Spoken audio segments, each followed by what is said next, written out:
Right guys, in today's video I want to show you how to get under the Twine Peaks home base.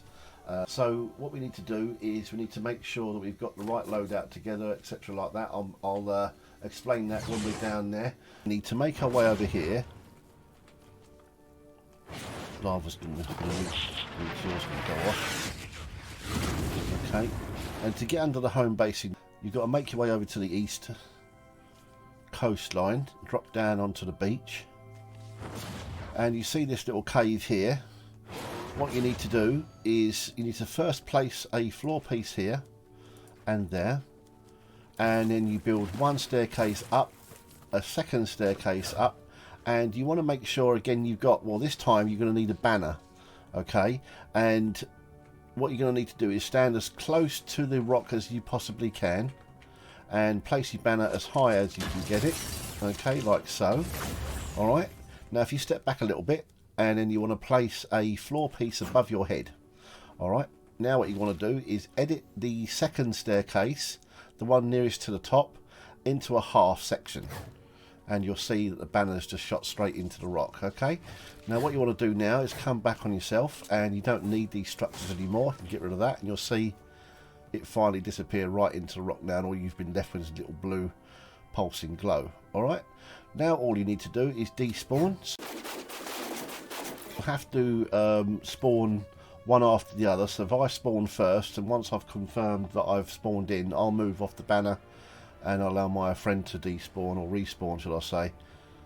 So let me respawn now, because if you spawn at the same time and don't move, the next person will then spawn, I'm actually through, will spawn back up on the surface by the spawn point. So you can't actually spawn at the same time, and it's best to get off the banner, and then he'll be able to spawn in. I think he hasn't, no, there he is. There we go. Alright, so we're both under. So if there's 4 of you, the next person's got to spawn in and then move off the third person and then repeat the 4th. Okay?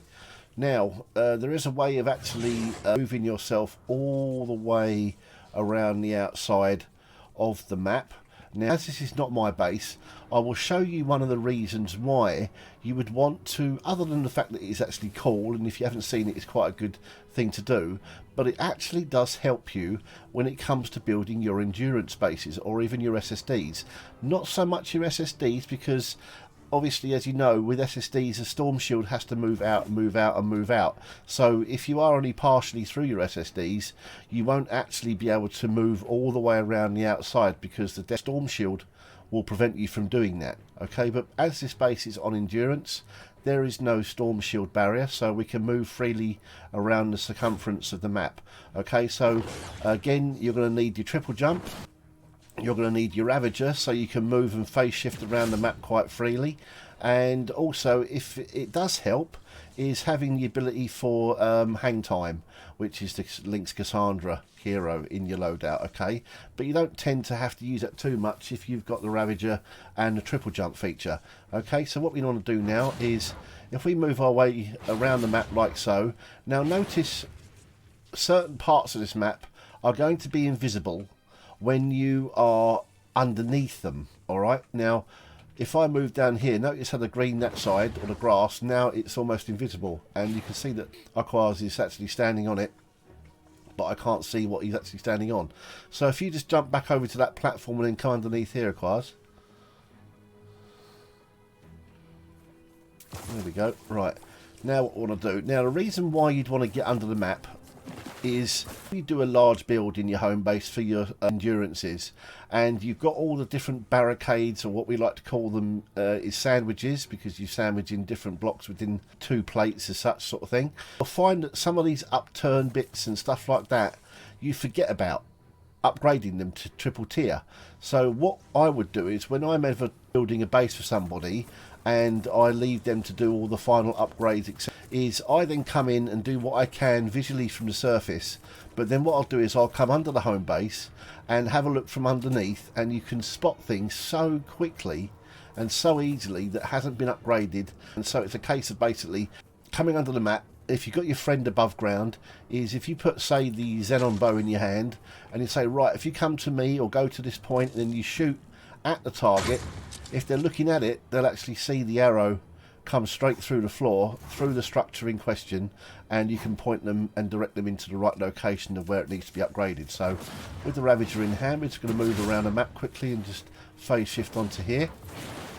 Okay, and also one of the benefits of doing this as well, an additional benefit which is actually quite a good one, is when you're building in Twine and you're building on the Devil Amp specifically, is notice how you've got this ridge section here. This is the bit that you can't build on. It's sort of like it sort of steps down, steps down, steps down, and these little cracks here are, again, like I said, you can't see certain surfaces from underneath. They're invisible, but on the surface obviously that would just be like a greeny sort of rocky sort of surface area there that just sort of steps down and you can't build on it. But what happens is, and what happens with a lot of people is, when they're building above their heads and putting ceiling pieces in, you might have noticed this when you've built in other home bases, when you're putting ceilings up, when you look down, you've actually got the floors below you as well, and you're like, oh, okay, right, I've got to get rid of that, bosh, bosh. Well, that is the case in this home base, but unfortunately, now if you look here, if I put my floor piece in there, notice how it's red. Now if I was to jump up, look how it's gone blue. And look where that is. Now, if you're building ceilings above your head, it's very easy to place those floor pieces underneath your feet, but doing it without realising it. And that's not just that piece there, that's quite a chunk. Look how many pieces you can actually place. So really, there's a possibility of losing, I would say, a maximum of probably 8 structures. Now, when I've come under the map and I've checked before on other people's home bases, it is only like sort of 1 or 2 here and there. It's not guaranteed that they'll be there, but it's a very high probability that if they've built a lot in their Devil area on the north side, is that can actually occur. And if you're, especially if you're building huge home-based endurances and you're getting to your structure limit, sometimes those last 1 or 2 structures, or even 3, means the difference between not being able to finish something off or having to sort of scavenge structures from elsewhere, sort of thing. So you want all your structures to your disposal, really, don't you? So again, what it is, it's worth coming under the map, and if you see anything in place where it shouldn't have been, you can just get your pickaxe out, jump up to it, and bosh, and you can break it from underneath. Okay, so there's another tip for you. Okay, now again, what you want to do is just wander around the map. I'm going to put my neon sniper rifle where my Baron would have been, and we'll just make our way around the map quickly. I don't think I've been under this home base yet myself to have a look and see if there's any sort of structures that haven't been upgraded or anything like that. We'll just have a quick sort of look over there.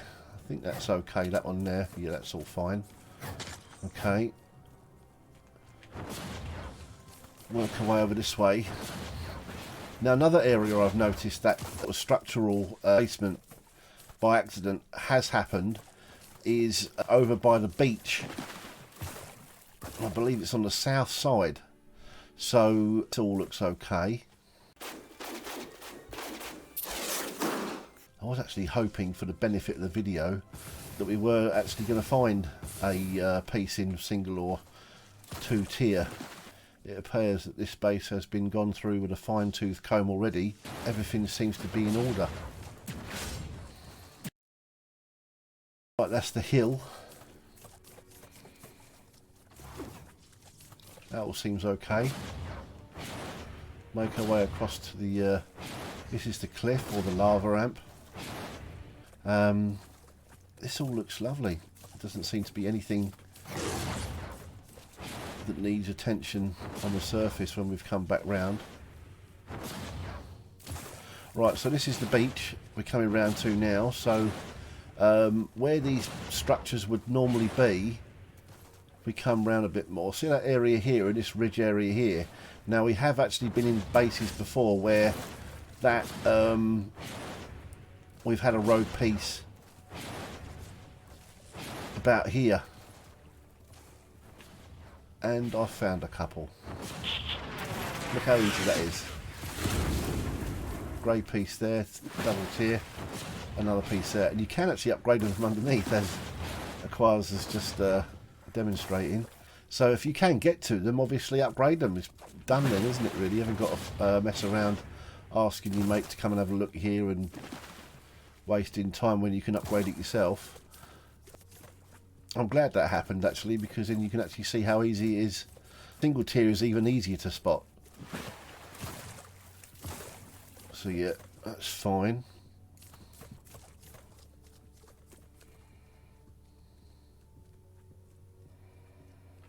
Cool. Right, so we're now pretty much back to where we started. We've done a complete circle of the map. Now, getting back on the surface, okay? Because you haven't placed a banner in Stonewood, you can just drop off the map and you're back on the spawn point. So the way to get out from here now would be to get yourself into a position which is as far away from the banner as possible. Now that would be basically to get yourself all the way around the outside of the map to the farthest point from your banner. Now I sometimes tend to go as far south as possible. There we go. Right. So I'm going to quickly shoot this way. Oh, messed up there. This is so you just don't have to sort of leave the home base and come back in again and whatnot and everything like this. So to get your friends on the map as well, if they can't back up, is to just place your banner on the spawn point, and that's it. So we're on the furthest side of the map now. So what I tend to do is I'll just jump underneath and then I'll ravage right over as far as I can get away before I hit a death barrier. Keep going as far away from that banner as we can, and that should be enough distance now, well out the range of the banner, and I should hopefully spawn back onto the spawn point naturally. Hey, presto. Right, I'll place the banner here. Aquaz, you can just jump off the map. Oh, you're here back already. There we go. Perfect. There we go. We're back on the surface again. So, well, thanks for watching, guys. If you found this video of interest, like and subscribe, and consider using my supporter creator code 7up, which you'll see here. So if you've got Discord, on our Discord server, STW Central, I'll put the link to the video in the description and also bolt it onto the end of the video as usual. Okay, guys, see you in the next video. Bye.